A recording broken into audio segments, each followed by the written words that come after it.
আল্লাহ পাক রব্বুল আলামিন শবে কদরকে অনির্দিষ্ট রেখেছেন। এর মধ্যে অনেক কল্যাণ নিহিত রয়েছে।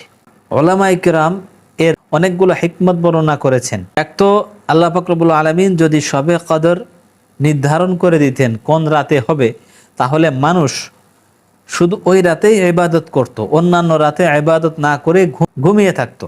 যেহেতু আল্লাহ পাক রব্বুল আলামিন অনির্দিষ্ট করে রেখেছেন, যার ফলে মানুষ এই শবে কদর পাওয়ার আশায় রমাদানের শেষ দশক সব রাতেই ইবাদত করে। দ্বিতীয়ত, যে কোনো সময় গুনাহ করলে গুনাহের ভয়াবহতা কম হয় না। তবে যদি কোনো মানুষ শবে কদরের মতো মর্যাদাপূর্ণ রাত জানা থাকা সত্ত্বেও যদি কেউ ওই রাতে গুনাহ করত, তাহলে তার ধ্বংস হয়ে যাওয়া ছাড়া আর কোনো উপায় থাকতো না।